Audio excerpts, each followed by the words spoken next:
All right, this is we sponsored by Diet Coke. They're not paying us, but they should be, frankly. Diet Coke, you are stealing money from me and Keith. You are stealing money right out of me and Keith's pocket. And in fact, listen, everybody listening right now, boycott Diet Coke. Shit, boycott them. Don't buy Diet Coke until they pay me money for doing the can open noise and going.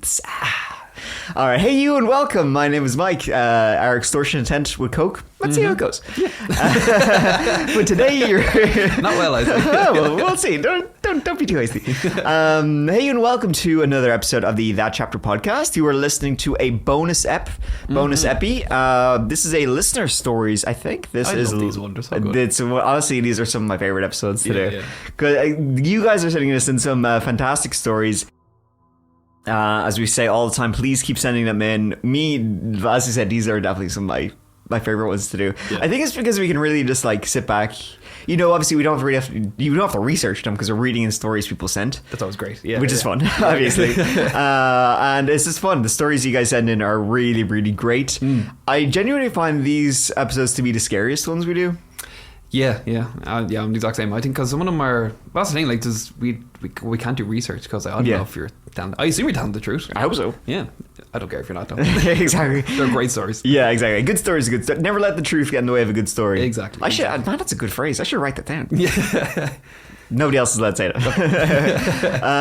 that. So thanks so much, guys. We are doing now listener stories number 4. All right. Has your daughter ever seen your ghost? Because kids are, remember, we talked about this before, that kids tend to be closer to the other side, if you will. Lots of stories. I've mentioned on a podcast about my nephew. Yes. Who claims to have seen the burned man in my brother's, the attic. They've got like, is the ambulance coming here? Are we dead? They live in an apartment, and so the car park is in the basement of their apartment building. And apparently my nephew, well, I don't know if he still does because he's a couple of years older than when they told me the story. But yeah, he would see the burned man down in the basement. Yeah, wasn't your brother saying that there was a fire there as well at some point? Maybe I'm making it up on me. I think you might be making that up. I have no idea. I mean, it's a new build. Never let the truth get in the way of a good story. Damn it. Oh, yes, there was a fire. I believe 100 people died. So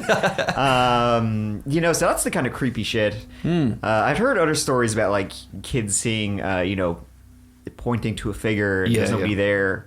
I've had, like, I think I might have said it before in one of the episodes. I can't remember if I did, but my daughter, she has woke up before and just in the middle of the night, like 3-4 in the morning, and we still have the monitor in the room just to make sure because she's fallen out of bed a few times.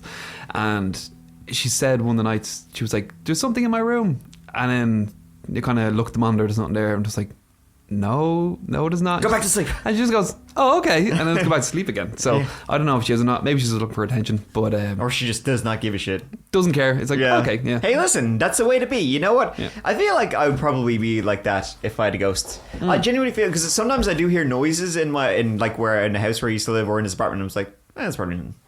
Yeah, we that in. So when I was in college, my first year in college, we lived in this. It was a really old part of town. So where the main, I did music in college, and where the college main campus was. Just for the listeners need to know, put it on the record that when Keith said music, I am playing an invisible guitar. Doing air guitar? Yes.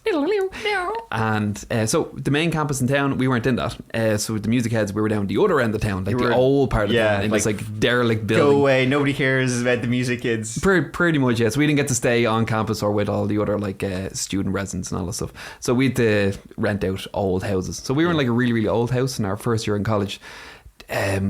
There was some weird stuff happening in the house. Now, at the start, we kind of made a joke about it. It was just the ghost, and we called him Frank.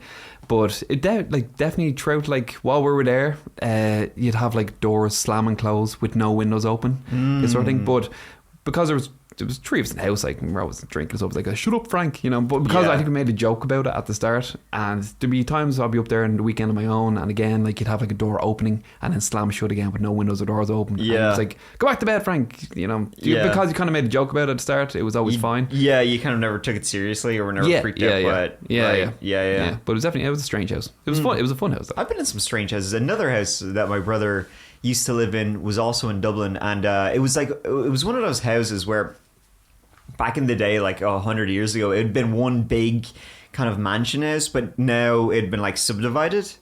So you'd go into the front door, and then I guess, to the right, which would have been maybe the gala room or something like that. You know, now it's like somebody's living room. Yeah. So is one of those houses, I guess it was like, is it Victorian or Georgian or whatever? Well, you know, the roofs are really tall and the windows are really big. Yeah. But they swear that place was haunted as fuck. Right. Yeah. Yeah. They, my brother's wife, she's seen ghosts in there. Like one time, I mean, I don't want to tell her story, but I will. The gist of it was like she woke up one night.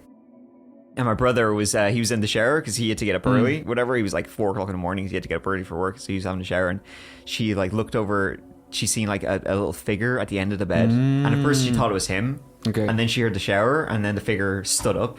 Right. And she like freaked out or whatever. There's multiple stories in there. I slept in that house once and it definitely gives you weird vibes. I think there's old houses too. They do. Yeah. They just have a weird atmosphere to them. Yeah. You can feel the history. You can, yeah. Actually, there was my wife, someone that she works with. She was saying that I don't know how it came from conversation, but she just mentioned that her house was haunted, and she was like to the point where they had to get a priest in. Wow, really? So like it was like a violent.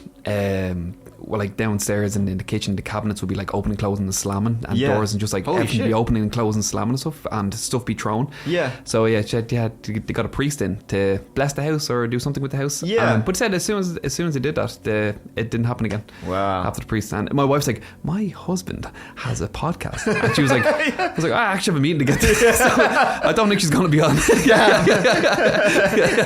She wasn't interested. That's what everybody wants to hear. My husband has a podcast. Oh god, I just hear the groans immediately. As soon as anybody says that it's a podcast, I can hear the I don't eye roll. tell people I have a podcast. I don't even like telling them what I do for a living. As soon as you tell somebody, oh, I'm a YouTuber, or oh fuck, you know, I literally tell people when they ask me what do you do, I edit videos for a living. That's it, and I don't mention what I do. But another house that's haunted.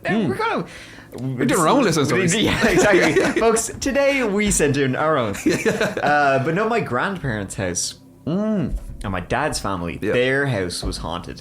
So, I mean, allegedly. So when I was a kid, the house always freaked me out. But I think it's just old people's houses generally freak out kids. So it was like it's a small enough house. It's you know those houses like it was a terraced house, so it's houses on both sides or whatever.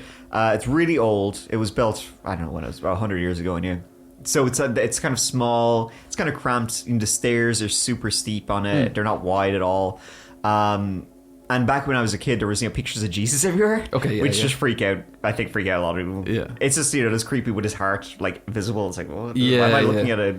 I think it's what it's kind of what you expect from like a horror movie where it's like images of Christianity around a house, and that's when you kind of that's when shit starts going down. Yeah, exactly. You're expecting the picture, you come down the cross as it goes down or something. Yeah. But yeah, so it turns out though that this house, it was built on the side of a jail.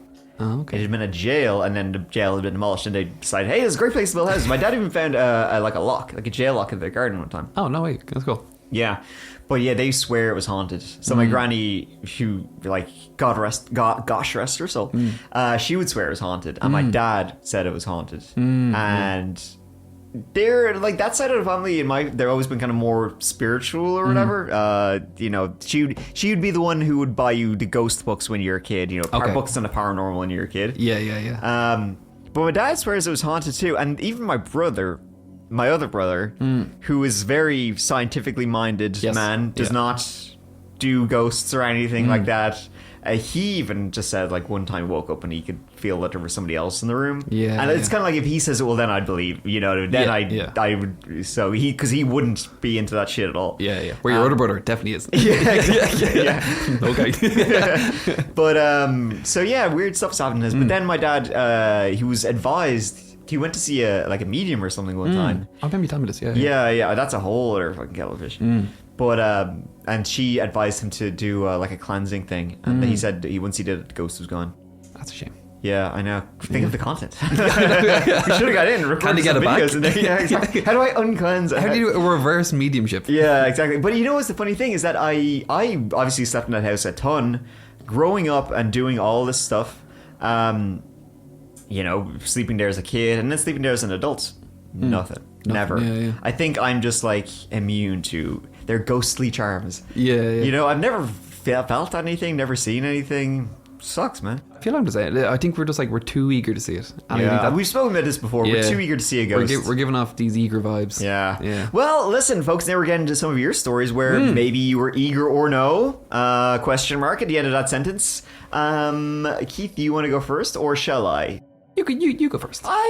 I thank you for saying it, and I shall. I'm demanding I go first. I'm taking, the way in Braveheart they have prima noctis with the Lord gets to sleep with your wife on the first night, which if I was king would be the first thing I would do. I'm having prima stories. Prima story is nice. This is prima stories. So I'm telling the first story of the day.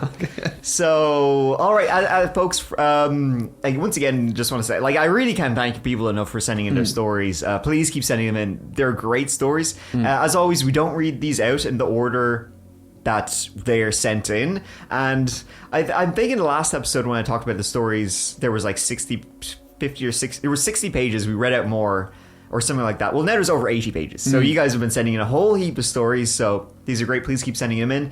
And this first story I'm going to read out is from, I'm sorry if I mispronounced your name. It's from Keilani?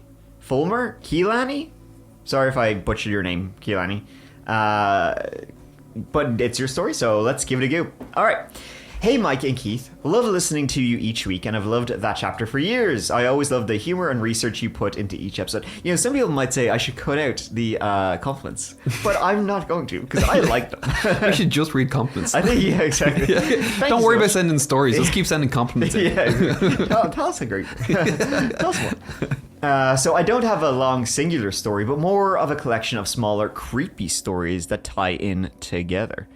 I live in Aurora, Colorado, which is just outside the capital of Denver. My parents were divorced, and there was my mom, 4 brothers, and myself living at home. The house was a split level, where you walk into the house into a foyer, then the kitchen. 2 bedrooms were upstairs, and 1 bedroom was downstairs. Myself and my mother shared a room upstairs, 2 of my brothers shared a room upstairs, and the other 2 shared a room downstairs. My mom worked graveyard shifts, so it was often me and my siblings home alone overnight. The oldest was 16 years old. Now, I recall you mentioning common stories of a man in a hat. We have mentioned it before. I've mentioned numerous times, if I believe. And as you described him, my blood ran cold. Oh, this is cool. It's like a live reaction from the story. So, I would regularly see this sad man dressed in a suit and hat standing in the corner of my room at night. Oh, go. Okay, now. Oh, I don't like this at all. See, for the folks who don't as well, just to know, I don't read the stories before. I don't proofread them or anything. So when I'm reading it, this is me raw dogging it. These are live reactions. These are live reactions. And the best part is, after read all these, I'm going home and Mike's here on his own. Oh, yeah. I can't wait. Yay. This is fantastic. He was harmless, but if he ever appeared in the day, all I would hear is agonizing screaming until I left my room. Jesus. Are you sure he's harmless? I would also see a little girl with blonde hair and pigtails, a blue jumper, and a pink skirt. She was always screaming at me. Okay, but luckily didn't come around often. My older brother, Jensen, was the oldest in the house, and your average angsty goth male. Nice. This sounds like us. Black clothes, anger issues, and long black hair. Keith, that sounds probably like you. I think I know. You see him in the mirror every day. He shared a room in the basement and regularly had a doppelganger follow him around. We regularly referred to the doppelganger as Kevin, and I thought it was complete shite for the longest time until I saw him. That's weird. Yeah. One time my mom was in the bedroom upstairs and asked me to wake up Jensen and have him come upstairs. I obliged and opened his door and said, "Jens, Mom wants you." He was asleep under his large black blanket, but I saw him stand up, blanket still on. Satisfied, I turned around and started walking upstairs, hearing him follow behind me. I get into my room where my mom was waiting and say, "Here he is," followed by silence. He was nowhere to be seen. My mom was confused and asked where he went. Unsure, I went to check if he went to the bathroom, and I imagined the whole thing. No, I returned to his room and discovered him still fast asleep. He had never been awake. It was his doppelganger manifesting as him, Keith. Ooh, that's scary. That kind of reminds me of, have you ever heard a horror story? Or maybe the short story I've seen, and it was A dad goes in to say goodnight to his son, and his son's like, there's something under the bed. Oh, and he goes, yeah. check that. And he looks under the bed, and then it's his son. And he goes, has he gone yet? Yeah. That's creepy. Oh. From then, I could tell if it was my brother or his doppelganger by whether or not it spoke. Jensen responded his doppelganger would not. Come to think of it, I never saw his face. My brother would show his face, the doppelganger would not. Oh man, this is... Keith, you stay here with me. I'd be scared. You can sleep on the floor. The creepiest and likely most intense story from this house is this. Out of nowhere, my brother, Jensen, collapsed in the foyer, covering his ears in a ball on the floor, yelling, "Shut up, shut up, shut up," into the floor. There was nothing there. He lay there, trembling, screaming, begging for the voice he heard to stop saying whatever it was saying. My mom, who believed in the paranormal, started saying something that it felt like it was commanding the spirit to leave. Out of nowhere, my brother on the floor stops screaming, shivering, and goes completely calm. He slowly uncurls his body and looks at his hands like he's never seen them before. He starts marveling over his limbs. Ooh. The doppelganger took over your brother. Yeah. I have hands. My mom tentatively said, "Jensen?" No response. My mom took a small pause before asking, "Kevin?" My brother immediately perked up and responded. His face had an innocent and inquisitive expression that I had never seen before. My older, angry brother suddenly looked at my mom as a 5-year-old would. Kevin met my mom's surprised gaze and said, "Hello, ma'am. I'm so sorry. Your son is on my arms right now. He's terrified, sobbing in my arms. Is that okay? Is it okay if I hold him?" He sounded very formal. My mom said yes, and Kevin, as Jensen, nodded in quick agreement and curled back up on the floor. He closed his eyes, and instantly the demeanor changed. My brother resumed shaking, shivering, and fearfully whimpering. Later, my brother would say he heard a man's voice talking, haunting him with descriptions about how he would kill his family and violate his siblings' bodies. Hope these stories heebie-jeebies. Thanks for all the hard work you do. Yes. That's crazy. That's weird. Maybe he was going through puberty. Yeah, exactly. Yeah, that's... he was going from, like, angry into more polite. Yeah. That's that. Yeah. Okay, thanks, Kilani. If I'm pronouncing your name right. If I'm not... I'm actually sorry, lost words. Yeah, that's a weird one. Yeah, that's very weird. I think that's definitely, like, that's one of the most paranormaliest ones we've read. Yeah. All right, Keith, you can take it away. Okay, so this one is from Lisa. So she starts off with, "Hi, Mike and Keith." Good start, that's who we are. Yeah. So he says, "Let me start this story with, my house is old and occasionally creepy. We're in front of an old cemetery and next to a nearly abandoned church." They just nearly have mass there. Yeah. We tried to buy a house that was beside a graveyard before when we were looking for a house. That would be sick. Yeah, we really wanted it. That would be cool. It was awesome. We were trying to put other buyers off when we were viewing the house, and we're walking around. We're like, "Oh, did you see someone move in the graveyard?" Yeah. No, couldn't have been. Just a strange mist. Yeah, somebody's waving at me from the graveyard. So me, my mom, my sister, and even a few of my friends have all experienced something or another in this house. It seems more like everyone has, except my dad, who thinks we're all nuts. I personally had only ever heard things, strange noises, even sometimes voices I couldn't explain. That was until this day, back in 2009, when I had an experience I just couldn't explain. I was 20 and I got fired from my job. This was just 2 days after taking out a bank loan and buying a car. Ooh. Oh, that's rough. Needless to say, I was upset, unsure what I was about to do for the money with now upcoming car payments. When I got home, I told my mom what happened and went upstairs to my bedroom. My bedroom. My bedroom. I guess I got over in the bedroom now. I was in my bedroom. It was split into 2 words. It was on a different sentence. Okay. I went upstairs into my bedroom, crying my eyes out.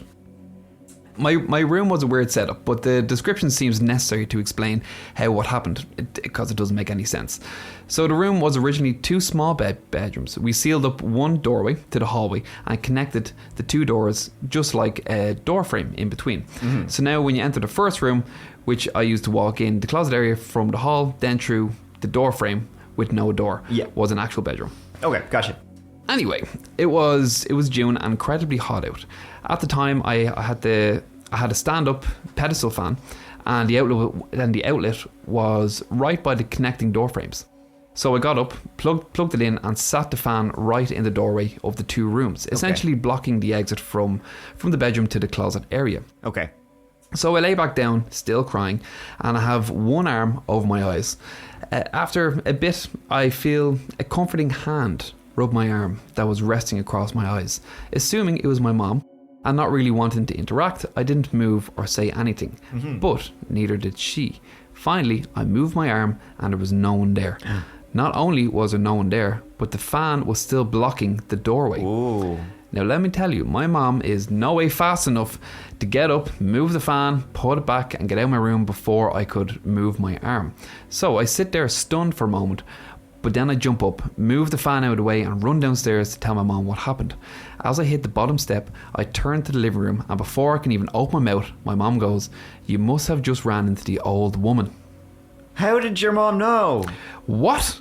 I remember practically shouting because she has no idea what I was just about to tell her. Yeah. The old woman, I just saw her go upstairs. I was floored. I continued on to I don't like that. I continued on to tell my mom the story of what happened to me upstairs. She is convinced it was the old woman comforting me because from being so upset. I don't give a freaking frick what this old woman's covering. That's scary as shit. My mom had seen this old woman in the house multiple times before. I believe my sister had seen her too. I had never, but I sure as hell believe that she is there after that. Whoa. That's weird. Yeah, that is freaky. Yeah. I bet she's not paying rent either. Yeah, I know. Old freaking bitty. God damn. That's freaky though. I don't good. like that. The old woman. Yeah, the old. There's Old something women are- about old people. They're scary. Yeah. All right, my turn. Hello, Mike and Keith. My name is Haste. Hey, that's a cool name. That is a cool name. Longtime fan. Figured after a couple of these viewer specials that I'd send in my own story. This happened back in the mid-2000s when my family and our neighbours rented cabins in a town called Boothbay Harbour up in Maine in the United States. I think it's pronounced Boothbay Harbour. Yeah, I believe. Nice. I was a young teen at the time and had a hyper fixation on ghosts and the occult. Haven't we all? Yeah, no. Listen, that's it. We're old teens. We're well beyond teens, and we still have hyperfixation Never grew out of on it. ghosts and the occult. Imagine my excitement when I learned there was a large spiritual and occult store when we were exploring the town one day. This shop sold goods like tarot cards, candles, crystals, herbs, and books on magic. While browsing their selection, I came upon a guide to black magic. Ooh, I want to go. It had sections on summoning rites and curses. I didn't have an intention of using any of these spells, so much as I was curious to learn about them. In any case, I purchased the book and brought it back to the cabin where I was staying. I left it on a bench in the room I was sharing with my sister and went on about the rest of my day. This is like Evil Dead. I know, it's rocks. Yeah. I want to get a book on the things. Later that night, around 1 a.m, I was lying in bed reading a fiction book in bed. In his bedroom. The lights were on in the room and I was still awake enough to have full clarity. It was a quiet night, the weather outside calm. In the silence, I had no reason to expect what was about to happen. In the corner of the room was a large freestanding wardrobe made of heavy wood. Without any warning, a loud and repetitive banging sound came from inside it. I sat there, frozen, while it continued for several seconds before stopping suddenly. It felt like an eternity before I was collected enough to turn off the lights and go to sleep. It surprisingly did not wake my sister, though she was always been a heavy sleeper. The next day, my family and I were packing up to leave, and I was convinced what had happened the night prior was due to the book I had purchased. I gave it to my neighbours with the receipt so they could return it to the store. They were staying for another couple of nights. So Your problem now. How do we say the exact same thing multiple times? When my neighbours returned home 2 days later, they told me that the night they had the book in the house, they heard what sounded like heavy boot steps pacing around in the attic above them late in The Book is Cursed. Ladies and gentlemen, ladies and gentlemen, The Book is Cursed. I've never had any kind of experience since, no matter how many supposedly haunted locations I go, but I still can't rationalise what happened. It wasn't a windy night and there wasn't any old piping in that part of the cabin or shutters on the windows that would produce a similar sound. Though I'm still fascinated by spirits and the occult, I try to stay away from anything considered dark magic. I'm trying to get closer to I know, anything. yeah. Thank you, Haste. That's good. Okay, I'm going to look up, what was the town called? Bootstrap Harbour or something? Oh yeah. Boothbay Harbour. Okay, next time I'm going to Boston, I'm going to go up to Maine. Boothbay Harbour. Boothbay Harbour. And I want to go to that store. Okay, it's a neighborhood in Boothbay. It's in Lincoln County, Maine. A cold store. Maybe the store. Okay, there's a store called Enchantments. I mean, the store that Haste went to, maybe it's closed down by now. I don't know how old. But there's a store called Enchantments. Could be that. Could be that. I find it's hard to get these books on the occult. I've tried to get them before for like research on some of the podcast episodes we've done. Right. And it's like you've one outside the Anthony LaVey one. Yeah. Just like the normal bog standard ones, but I want to see the actual, like one of these. Oh, you know? Yeah. They get some weird stuff out, but yeah, they're hard to come across. I mean, this store, Enchantments, I mean, it does have crystals and stuff, but it looks more like I don't know, it doesn't look very hardcore. You can start the next story if you want. I'm Googling this. I want to find this book. Okay. Okay, what have we got next? This is from Jason. So he starts off with, "Hello, Mike." Hello. So not me. Keith, you got kicked out. You got sniped. I'll read it anyway. Sniper, deadshot. So my story takes place in the early 1990s in rural Kentucky, USA. Nice. It was Christmas time, and my family was preparing to go and visit relatives in Kentucky. I was about 12, 13 years old at the time. So a night or so before the trip, I had a disturbing dream. In my dream, my mother and I, alone, were driving down an unfamiliar back road at night. I'd never been down this road before, but there was lots of farms and distinct landmarks. After driving a while, we came across a lone intersection with no traffic lights, only stop signs. A red truck was approaching the intersection on the right. This section had a stop sign, but ours did not. So my mother continued driving at normal speed. The red truck, however, did not stop at the intersection and had slammed into our car on my side. Whoa. Just as the collision occurred, I woke up. Ooh. I told my mother about the dream and she reassured me. Like a good mother, it was just a dream. Dad would be with us after all, so it would not just be me and my mom. We always went during the daytime. We always took the highway to my grandparents' house. The dream made no sense and therefore it wasn't a threat. Okay. So the day of the trip, my dad was unable to come. Okay. See, no. I know where this is going, y'all. I've seen this shit before. So it would just be me and my mom. We got a late start, and so the time we left was nighttime. Oh my god, premonition. It's coming true. We tried to take the highway as we normally would to my grandparents' house, but it was closed off due to repairs. Of course it was. So we had to take... This is Final Destination. Right? Yeah, this is Final Destination. So we had to take an unfamiliar back road. Except it wasn't unfamiliar. As we drove, I noticed landmark after landmark from my dream. He's like trying to get out of the car. The door's locked. You're on your own, Mom. I'd never been on this road before, but I could tell you what was coming up before we saw it. After a few minutes, I told my mother, "Mom, this is just like the dream." She said nervously, "Oh, okay," and kept driving. Soon enough, there was an intersection as we approached it, and the same red truck began to approach from the right-hand side. My mind was racing. This can't be happening. It can't be real. This doesn't happen. I kept telling myself. At the last moment, I screamed, "Stop!" And my mother, to her credit, she slammed on the brakes. Just as in my dream, the red truck ran the stop sign and continued speeding into the night air. Except this time, we weren't there for him to collide with. Whoa, that's creepy. I looked at my mom and she looked at me, and we both had the same sense of awe and fear and wonderment in our eyes. With that, we continued on our journey and did not speak about it at all much until much later. Whoa. Jason. That was good. That was a good story. That was good. That is freaky. I had a similar one before. It wasn't a dream now. It was like, I was actually running down so I was a kid and I was running down our estate. Yeah.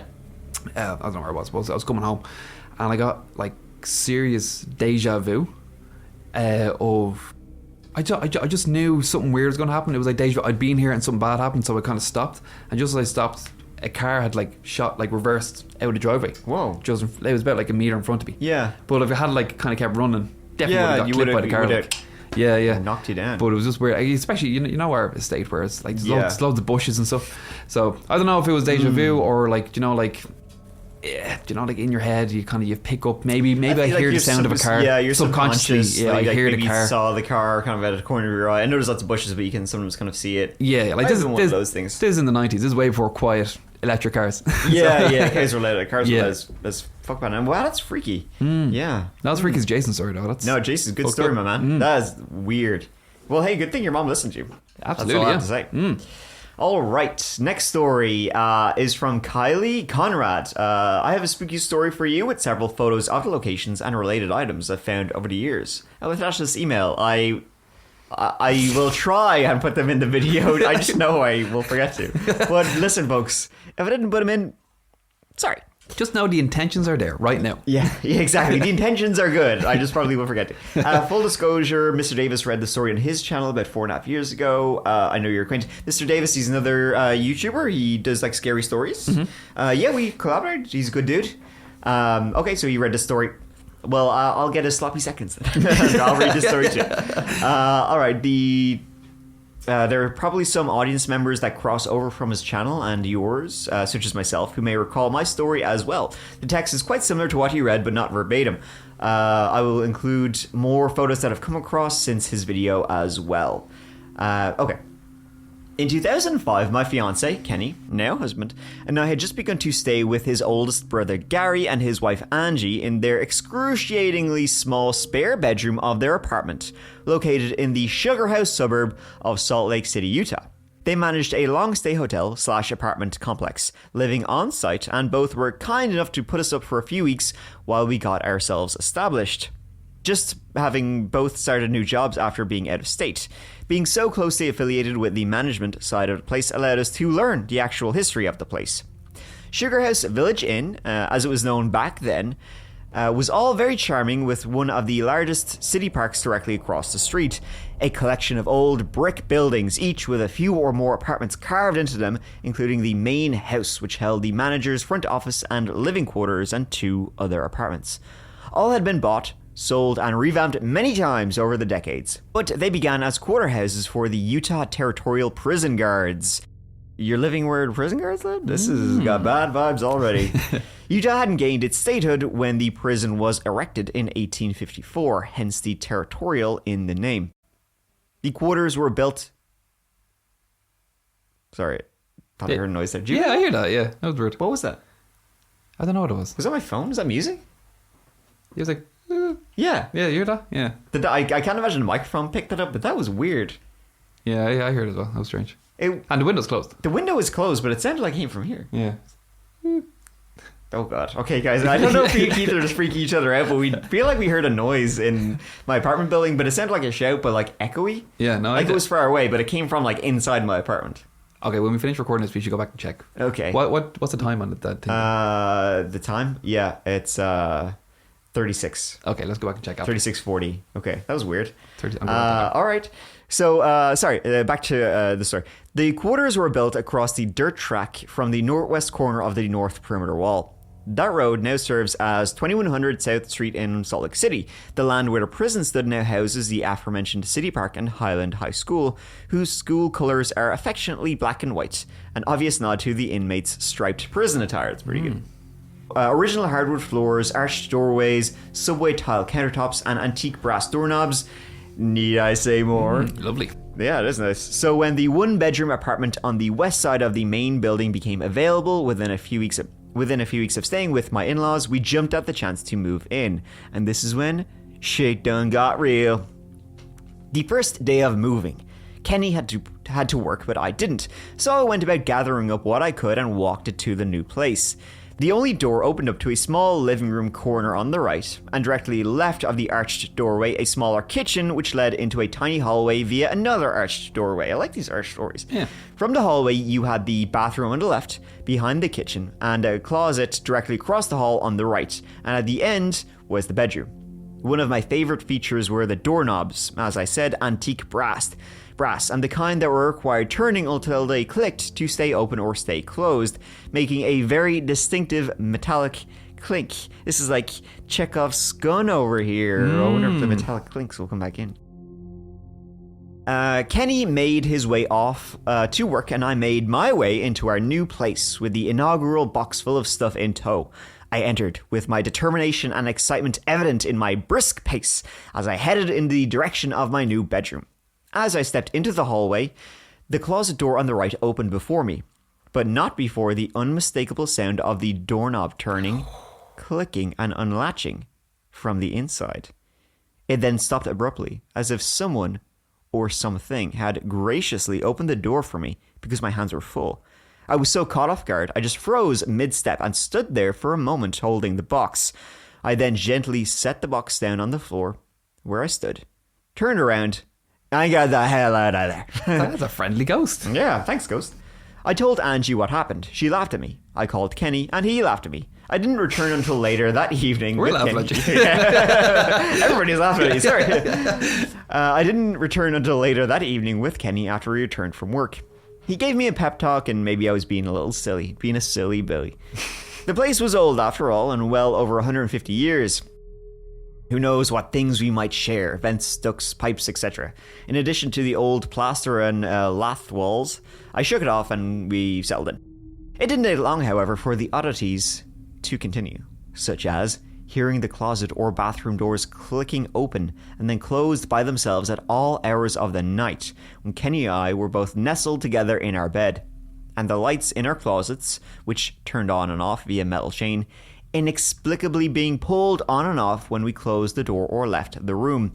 All the little quirky things I honestly can't remember half of now became such commonplace that it didn't bother us after a while.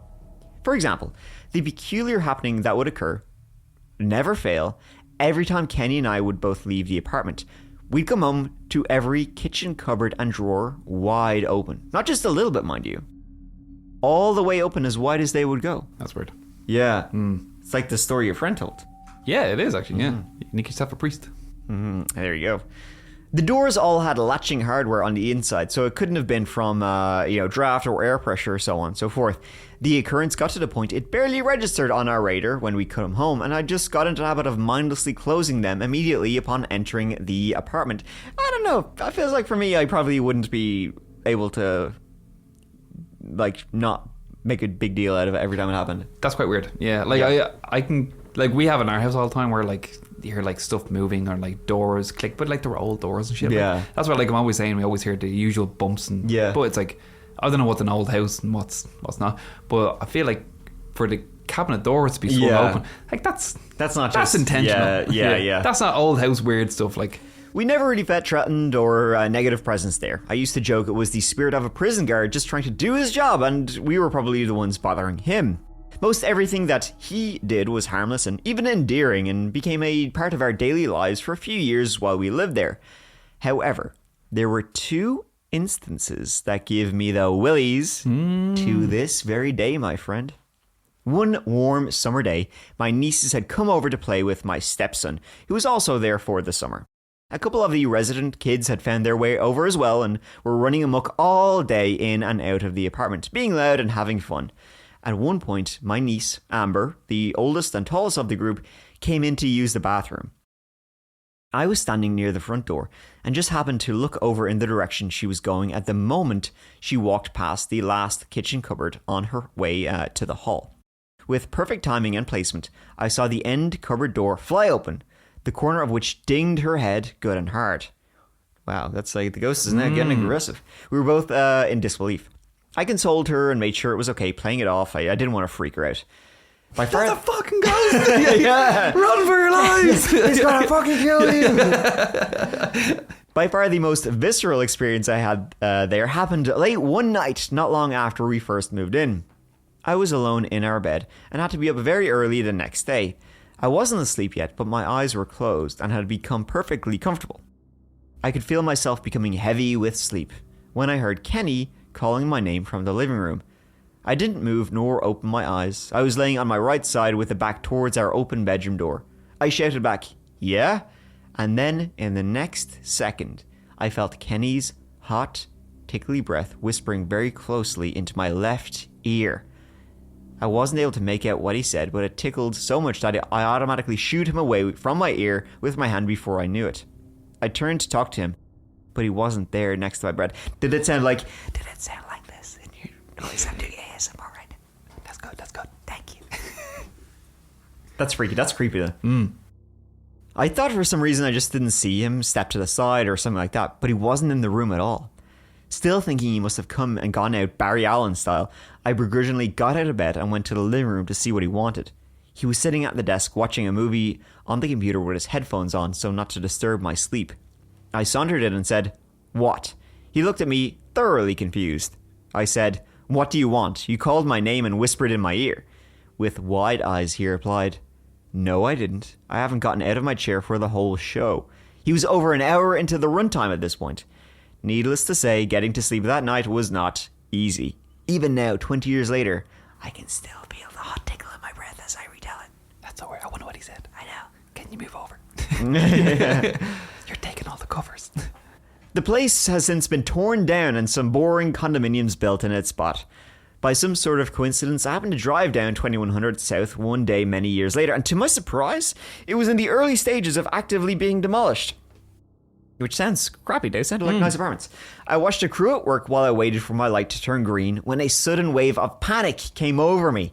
I was overwhelmed by the need to get far away from that area in case the demo could displace these supernaturals, and they might recognize me if I lingered, and they'd follow me home. Keith, they might follow her home if they see her, so... Yeah. Jumping in the back of the car. Where are we going? Yeah, exactly. For it. Road trip.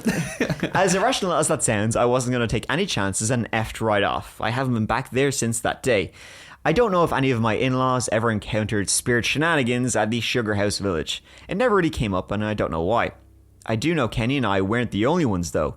A few years later, after we moved, I learned that the lady that cleaned the hotel rooms and my mom had the same manicurist. And just by sheer chance, the cleaning lady had shared some of her spooky experiences with the manicurist, and in turn shared bits with my mom, not knowing that her client's daughter and son-in-law had ever lived there. One thing I never mentioned in the previous retelling of the story on Miss Davis' channel was that Kenny's grandma Alice lived in one of the apartments in a separate building for several years before we lived there, and she would complain about her cigarettes and lighters going missing and her knickknacks getting moved. We all brushed it off because she was always so grouchy and complained about everything we did, so nobody ever gave it much thought. Well, listen, it could be the ghosts stealing cigarettes, it could be children. We'll never get to the bottom of this one. Except it's good that we got some extra information. Because you done on the Davis one, we're doing it better. Oh yeah, that's true. Now we got we also have pictures.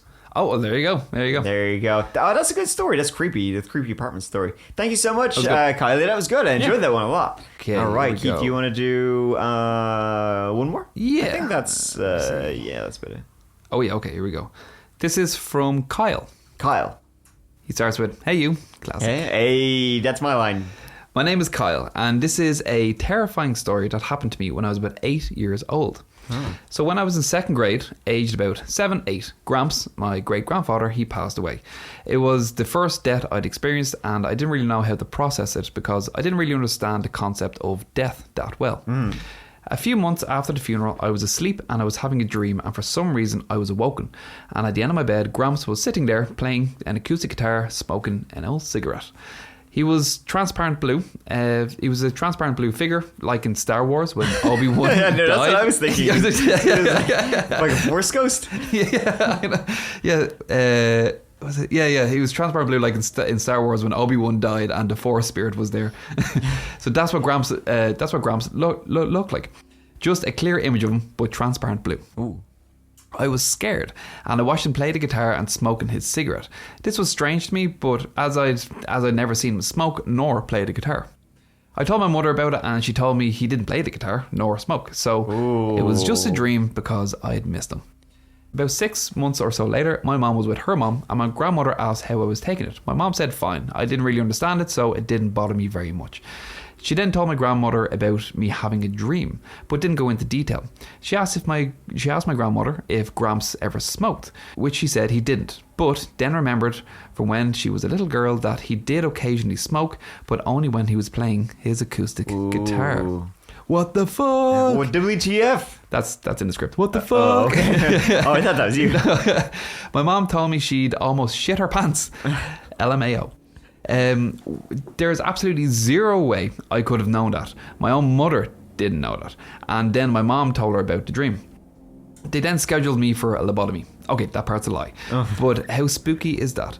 I never believed in ghosts or the afterlife, but since that experience, I absolutely cannot explain. I guess I kind of believe now. Anyways, that's my story, and I figured I'd share it. I'm 39 now, and I don't believe, air quotes, in ghosts, but I know what I saw, and to have my grandmother back up my story, it still blows my mind. Take care, Mike and Keith. That's good. That's a good story. That's creepy. Yeah, the old ghost, dead grandpa thing. That's actually a common reoccurrence. It's nice now to sell smokes in heaven. That's good. Yeah. Hey, listen. As long as they sell dope and beer in heaven, we're all good. That's good. All right, good stories. I think we will leave it there for now because that's long enough. That's 50 minutes. I want to see if we can find that noise. Yeah. I have 3640. Okay, all right. Let's go find it. Okay. Thanks, guys. Thanks for listening. Bye. We're gonna listen to see noise. you. Okay, guys. Yeah, we went and listened to it. You can like vaguely hear it. It just sounds like wah. Yeah. That's it. I didn't hear you. You had your headphones on, so I'll have to take your word. I had my earphones in. I'll when I'm editing this or putting this together, we'll add it in there. But yeah, so a bit of a letdown. I was hoping you'd hear like, I'm a ghost, motherfucker, or something like that. No, sorry. All right, thanks, guys. Bye. Bye.